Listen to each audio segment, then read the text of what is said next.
ओम, गहरा ओम। ये किससे क्या होता है कि स्त्री जो गर्भाशय होता है ना, ये नाभि से ओम निकलता है। तो स्त्री जब नाभि से ओम का उच्चारण करती है गहरा ओम, तो उससे ना जो हमारा गर्भाशय होता है महिलाओं का, वो डैमेज होने की संभावना हो जाती है। तो देखिए, ओम का उच्चारण महिलाओं को नहीं करना चाहिए, ये कहा अनिरुद्धाचार्य जी महाराज ने। और इसी से जुड़ा हमारा मुकदमे का अगला सवाल ये रहा आपके सामने। वो सवाल क्या है? क्या अनिरुद्धाचार्य जी महाराज इलाज के नाम पर भ्रम फैलाने की कोशिश कर रहे हैं? देखिए, सबसे पहले तो मैं आपको बताऊं कि मैंने ओम बोलने का मना नहीं किया। ओम तो मैं खुद मंत्र देता हूं, जैसे ओम नमः शिवाय तो सब जपती हैं, ओम नमः शिवाय में ओम है। ऐसे ओम नुकसानदायक नहीं है, सबको जपना चाहिए, हर स्त्री को जपना चाहिए। लेकिन जो प्रणव है, वो योग जो है ना, अब जैसे बहुत सारे योग हैं जो गर्भवती स्त्री को नहीं करना चाहिए, है ना, वो तो योग के माध्यम से है। कुछ आसन है, सर्वाइकल जिसको है तो ये करे ये ना करे, जिसको जो गर्भवती है तो ये करे ये ना करे, जिसको ये अस्थमा है तो ये करे ये ना करे। ऐसी है कि गर्भाशय जैसे जब तक बच्चा नहीं होता तब तक, बच्चा होने के बाद आप फिर खूब प्रणव करिए, कोई दिक्कत नहीं। वो आपकी सेफ्टी के लिए, जो हमें पता है, देखिए हमें जितना नॉलेज उतना हम आपको बता देते हैं। मानना है मान लो, नहीं मानना कोई। लेकिन ये सारी जानकारी मिल कहां से रही है आप? भाई हम लोग पढ़ते हैं ना, तो पढ़ते हैं तो मिलती है जानकारी। हमने तो ये देखा है जो प्रेग्नेंट लेडीज होती हैं वो भी मेडिटेशन के लिए जाती हैं और ओम शब्द का उच्चारण करती हैं, और कहा यह जाता है कि भाई ये उनके लिए अच्छा है। भाई लोग तो पिज्जा भी खा रहे हैं, बर्गर भी खा रहे हैं। अच्छा, तो फिर क्या ये सही है स्वास्थ्य? ठीक है, यहाँ से एक सवाल, ऐसे तो बहुत सारी चीजें हैं जो ओम का उच्चारण महिलाओं को नहीं करना चाहिए, गर्भाशय को डैमेज कर सकता है। जैसा इन्होंने कहा है कि गर्भवती महिलाओं को ऐसा नहीं करना चाहिए, और फिजिकली ऐसा है महिलाओं के लिए। हाँ, लेकिन सारी महिलाओं के लिए करना बेहतर होगा कि इसका जवाब महिलाएं ही दें। ठीक है, इसका जवाब क्या महिलाएं देना चाहेंगी? यहाँ पर आप सभी लोग बैठे हुए हैं, कौन जवाब देना चाहेगा इसका? आप बहुत बोलना चाह रही थी इतने देर से, अब आप चुप हो गई, ऐसा क्यों? राधे राधे गुरुजी। तो आप चुप हो गई। एक्चुअली क्या है, ये वो बोल रहे हैं कि जब हम लेडीज प्रेग्नेंट होती हैं तो उस टाइम ओम का उच्चारण करने से हमारे गर्भ पे जोर पड़ता है, तो इसलिए वो हम लेडीजों के लिए। लेकिन उन्होंने तो सारी महिलाओं के लिए बोला। सारी महिलाओं के लिए नहीं बोला, सारी के लिए, क्लियर कर दीजिए। सिर्फ गर्भवती महिलाओं के लिए बोला आपने लास्ट में सुना, गर्भवती महिलाओं के लिए। आप है ना क्वेश्चन को घुमा के ले रहे हो। हाँ ठीक है, कंडीशन है, सुनिए सुनिए। जी जी जी, मुझे तो ऐसा लगा सुन देख के। जी, एक सवाल और के लिए जवाब। सभी के लिए कहा आपने, वो क्लिप फिर से चला दीजिए, सभी महिलाओं के लिए कहा है। चलिए एक बार जब इतनी बात हो रही तो एक बार फिर वो क्लिप चला दीजिए, जरा सुन लीजिए जी, एक बार फिर होगा कि स्त्रियों को ओम नहीं बोलना चाहिए, पर ओम दो प्रकार का होता है। जो प्रणव ओमकार है ना, उसके लिए मना किया गया है। कौन सा? ओम, गहरा ओम। ये किससे क्या होता है कि स्त्री जो गर्भाशय होता है ना, ये नाभि से ओम निकलता है। तो स्त्री जब नाभि से ओम का उच्चारण करती है गहरा ओम, तो उससे ना जो हमारा गर्भाशय होता है महिलाओं का, वो डैमेज होने की संभावना हो जाती है। जब स्त्री ओम शब्द का उच्चारण करती है तो उसका गर्भाशय डैमेज होने की संभावना रहती है, ये आपने कहा है। जी, गर्भवती स्त्री आपने तो नहीं कहा इसमें। जी एक मिनट जी महाराज जी।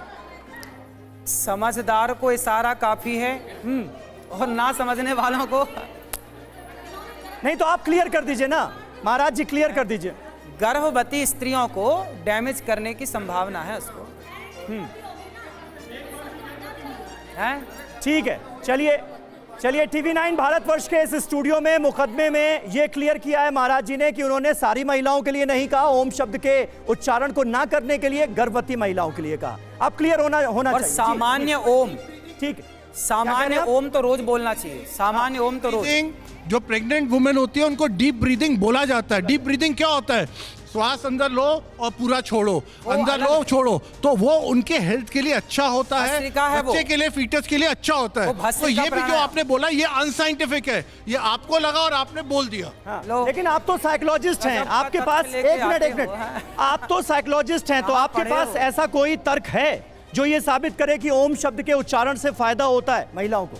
नहीं, देखिए गर्भवती महिलाओं, देखिए साइकोलॉजिकली ओम ओम है द प्लेसिबो इफेक्ट, क्योंकि हम लोग प्लेसिबो इफेक्ट क्या होता है, जिस चीज के बारे में हमारी श्रद्धा होती है, हम जब उसको बोलते हैं तो हमें अच्छा लगता है अंदर से। लेकिन इसका क्या रेफरेंस है आपके पास? अब मैं ये कह रहा हूँ, आपने अभी कहा ना कि बाबा ऐसा बोलते हैं, तो उसका क्या रेफरेंस है, वो कहां से ऐसा बोल रहे हैं, तो आपके पास क्या रेफरेंस? अब आप मुझे अगर टाइम देंगे जी, तो मैं बोलिए बता ना, देता हूँ। देखिए प्लेसिबो इफेक्ट क्या होता है कि अब बाहर उन्होंने क्या किया कि इंडिया में भी कुछ लोग होते हैं जिनको साइकोसोमेटिक बीमारी होती है। साइकोसोमेटिक क्या होती है कि आदमी को फिजिकल कोई डिसऑर्डर नहीं है, पर उसको लगता है कि उसको डिसऑर्डर है, तो उसको साइकोलॉजिस्ट साइकाइट्रिस्ट ने क्या किया, उन्होंने एक चीनी की वो जो क्यूब दे दिया, बोला ये दवाई है, इसको 6 दिन खाओ। उसने खाया और आदमी को लगा अब मैं ठीक हो गया हूं।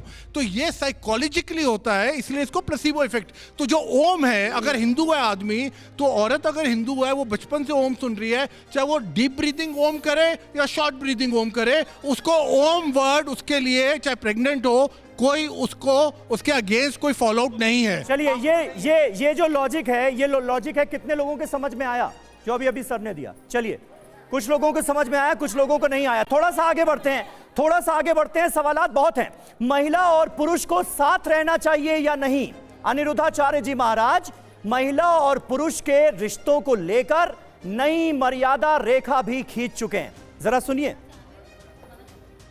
स्त्रियों को कभी भी पुरुषों के साथ नहीं रहना चाहिए और पुरुषों को कभी भी स्त्रियों के साथ नहीं रहना चाहिए। अकेले में अपनी माँ के साथ भी नहीं रहना चाहिए, अकेले में अपनी बेटी के साथ भी नहीं रहना चाहिए, और अकेले में अपनी बहन के साथ भी नहीं रहना चाहिए। अकेले में, एकांत में, एक ही कमरे में, अकेले माँ के साथ। जवान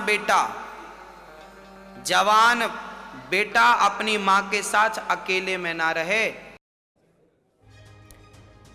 तो सुना आपने अनिरुद्धाचार्य जी क्या कह रहे हैं, और इसी से जुड़ा हमारा अगला सवाल है, और यह सवाल अपने आप में बहुत इंपॉर्टेंट है। क्या अनिरुद्धाचार्य जी महाराज रिश्तों की गरिमा पर भरोसा नहीं करते? इस सवाल का जवाब क्या कहा है महाराज आपने, ये जरा समझाइए। देखिए, ये जो प्रसंग है ना, ये पूरी बात कहाँ कही है, किस संदर्भ में कही है? ये प्रसंग है भागवत जी के 9वें स्कंध का, ययाति जी का प्रसंग है। पूरा प्रसंग पढ़ेंगे। ये श्लोक लिखा है मात्रा स्वस्त्रा दुहित्रा वा, और फिर आखिरी में लिखा है बलवानिंद्रियग्रामो विद्वान समपि कर्षति विद्वान समपि कर्षति। ये जो श्लोक है ये भागवत जी में लिखा है, और मैं आपको इसका प्रमाण दूंगा। जैसा मैंने बोला सेम वैसी लिखा है, मैंने तो लिखी बात कही है।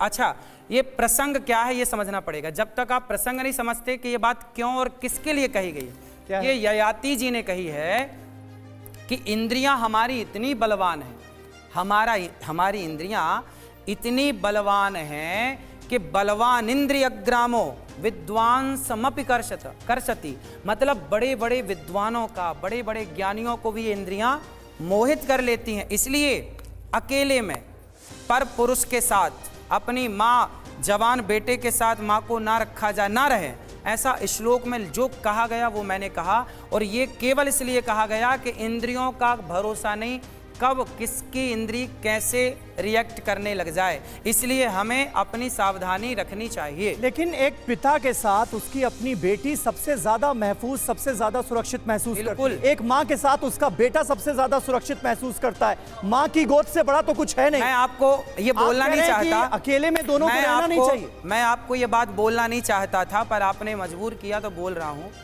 कितने अखबार में मैंने पढ़ा, कितने आपके टीवी चैनलों पे मैंने देखा कि एक पिता ने अपनी बेटी के साथ दुष्कर्म किया। हाँ, एक से भी कम मानिए आप, एक का 100 टुकड़ा करिए, उसका एक मानिए, पर है ना।